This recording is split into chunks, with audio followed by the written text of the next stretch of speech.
नमस्कार, Ashwini Rana, founder voice of banking. आज शनिवार है और शनिवार में बैंकिंग की बात मेरे साथ रात 9 बजे में आपका स्वागत है। आज हम इस बैंकिंग की बात का 8वां एपिसोड आपके सामने ला रहे हैं। आशा है आपको ये एपिसोड पसंद आएगा और पहले एपिसोड भी आपको बैंकिंग के बारे में कुछ जानकारी देने में सफल होंगे। तो आइए शुरू करते हैं बात। आज हम 4 बातों पर बात करेंगे। सबसे पहले ईडी इन एक्शन, ईडी का जो एक्शन है, और उसके साथ सरकार द्वारा पार्लियामेंट में बताया जाना कि लोन की रिकवरी जो है वो किस प्रकार से है, किस प्रकार डिफ़ॉल्टर हैं, विलफुल डिफ़ॉल्टर हैं, स्टाफ कम हो रहा है, और आरबीआई द्वारा एक कंसर्न बताया जाना जो कि ग्राहकों के संबंधित है। वैसे ही आरबीआई द्वारा यूपीआई के ऊपर कमेंट आना, और एक बैंक द्वारा जो ओटीपी की जगह पर डिजिटल अथेंटिकेशन, यानी आपके आधार की अथेंटिकेशन। तो इस प्रकार से ये 3-4 बातें हैं जो आपके सामने रखूँगा। सबसे पहला है कि ईडी इन एक्शन। ईडी आजकल बहुत ज़बरदस्त एक्शन में है। हालांकि कई बार लोगों को लगता है कि वो सिर्फ पॉलिटिकल लोगों के ऊपर ईडी का शिकंजा कस रहा है। ऐसा नहीं है। ईडी आजकल सभी तरफ जो है अपना शिकंजा कस रहा है। जहाँ भी उनको लगता है कि इस प्रकार से कोई फाइनेंशियल फ्रॉड है, तो ऐसे सभी फ्रॉड में आज ईडी जो है वो एक्टिव है। अभी ताज़ा अगर उदाहरण देखें तो यूको बैंक के एक्स एमडी के अगेंस्ट ईडी ने चार्जशीट फाइल की है। 1600 करोड़ का घोटाला है। चंदा कोचर के बारे में भी दोबारा से ईडी ने अपीलेट अथॉरिटी में अपील की है। अनिल अंबानी के अगेंस्ट भी स्टेट बैंक की जो फ्रॉड की एफआईआर थी उसके ऊपर भी ईडी एक्शन में है। और एक नया मुद्दा आया है, पीएनबी प्लस 13 बैंकों के ज्वाइंट लोन दिया गया एक कंपनी को। उस कंपनी का नाम है SCW LSY हाईवेज, रोड बनाने का काम करती है। उनको बैंकों ने 1700 करोड़ रुपए जो है वो लोन दिया। इस कंपनी ने क्या किया कि वो लोन को आगे, लोन तो खुद ले लिया जो, लेकिन कॉन्ट्रैक्ट था वो आगे सब कॉन्ट्रैक्ट एक को दूसरे को ऐसे चला गया और लोन का डिफ़ॉल्ट हो गया। तो मेरा ये कहना है कि जब ईडी इतने एक्शन में है, ईडी इतना सुपर फास्ट काम कर रही है, तो क्या कोर्ट भी इसी प्रकार से एक्शन में आएंगे और वहाँ पर इन केसेस का जो डिस्पोजल है इतना फास्ट होगा ताकि बैंकों की रिकवरी और ईडी का जो प्रयास है वो सफल होगा।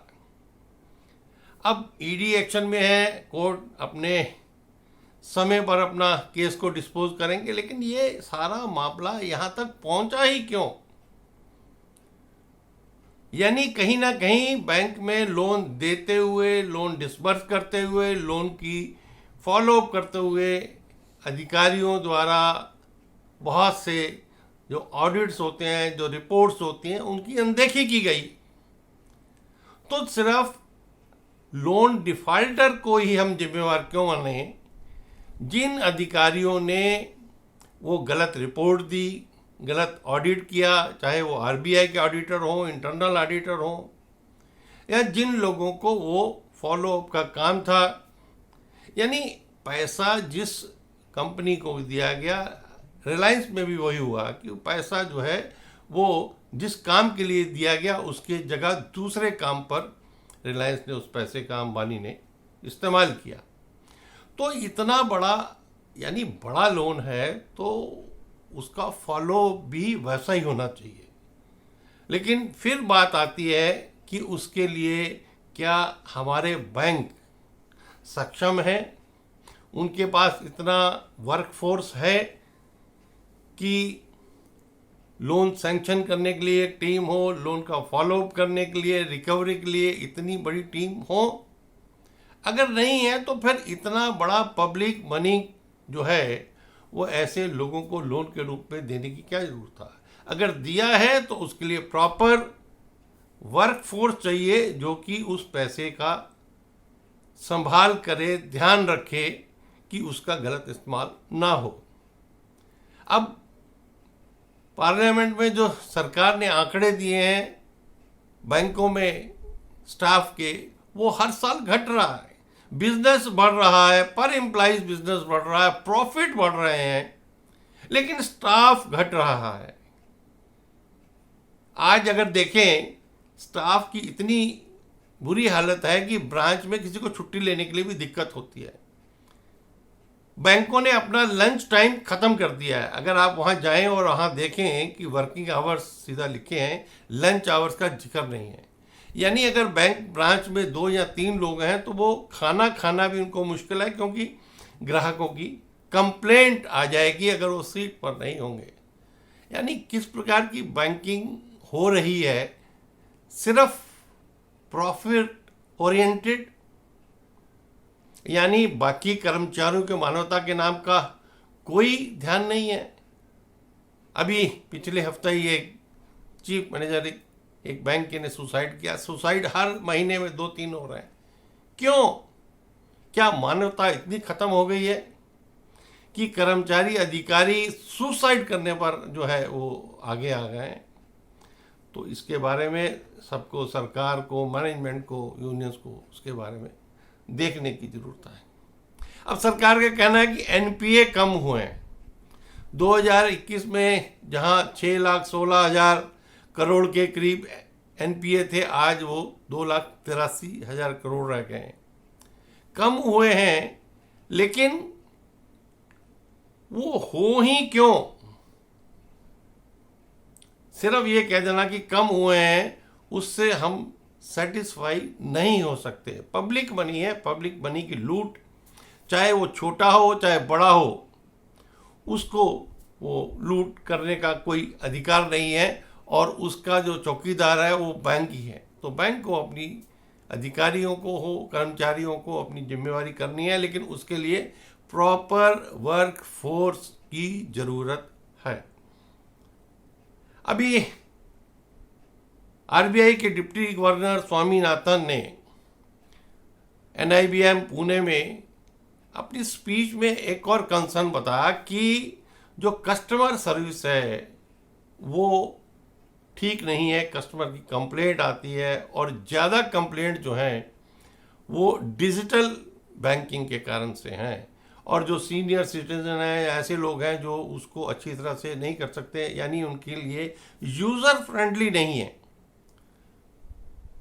तो क्या डिजिटलाइजेशन बैंकों का जो आने वाले दिनों में और बढ़ने वाला है, उसके कारण क्या ऐसे सभी लोग जो कि फिजिकल बैंकिंग करना चाहते हैं, डिजिटल से दूर रहना चाहते हैं, या उनके लिए क्या बैंक यूज़र फ्रेंडली डिजिटल सुविधाएं देंगे? नहीं देंगे। तो रिजर्व बैंक का यही कंसर्न है कि बैंक उसकी तरफ ध्यान दें, ताकि कस्टमर कंप्लेंट ना आए और कस्टमर को यूज़र फ्रेंडली डिजिटल बैंकिंग का एनवायरनमेंट मिले। तो बैंकों को उसको सोचना है कि सिर्फ हम अंधाधुंध डिजिटलाइजेशन की ओर जा रहे हैं,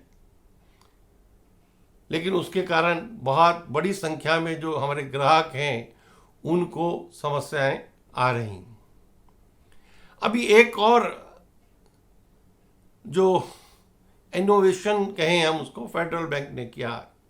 अभी तक ऑनलाइन बैंकिंग या ऑनलाइन ट्रांजैक्शन करते हुए या ऑनलाइन खरीदारी करते हुए ओटीपी कई बार हमसे डिमांड किया जाता है, लेकिन फेडरल बैंक ने जो नई टेक्नोलॉजी का इस्तेमाल करते हुए उस ओटीपी की जगह पर वो जो अथेंटिकेशन है वो आपका आधार के साथ, यानी चाहे आप फिंगरप्रिंट से उसको अथेंटिकेट करें या अपनी आईज से अथेंटिकेट करें, उसकी शुरुआत की है, और उसके कारण ट्रांजैक्शन फास्ट हुई है। सिक्योरिटी भी जो है और बढ़ गई है, क्योंकि ओटीपी के कारण, शेयर होने के कारण या कुछ होने के कारण कभी जो फ्रॉड होते थे उससे भी बचाव हो जाएगा कि जो एक्चुअल मोबाइल होल्डर है या जो उसका अकाउंट होल्डर है उसी का ऑथेंटिकेशन उसके फिंगरप्रिंट से या उसके आइस ऑथेंटिकेशन से होगा। तो ये बाकी बैंकों के लिए भी इसको फॉलो करना और उसको इम्प्लीमेंट करना एक आज की ज़रूरत हो गया। एक और कंसर्न जो कि रिजर्व बैंक गवर्नर ने बताया है वो भी चौंकाने वाला है कि उनका कहना है कि यूपीआई आने वाले दिनों में फ्री नहीं रहेगा, उसकी कॉस्ट होगी, उसके चार्जेस होंगे। तो क्या सरकार पहले लोगों को यूपीआई की आदत डालकर कैश ट्रांजैक्शन को ख़त्म करने की ओर जो प्रयास कर रही थी उसको इससे झटका लगेगा, या सरकार एक बार फिर सोचेगी कि जो रिजर्व बैंक का कहना है कि जो उसकी कॉस्ट यूपीआई पेमेंट की आती है वो सरकार बॉन्ड करती है, बैंकों को देती है। तो क्या सरकार दोबारा लोगों को मजबूर करना चाहती है कि वो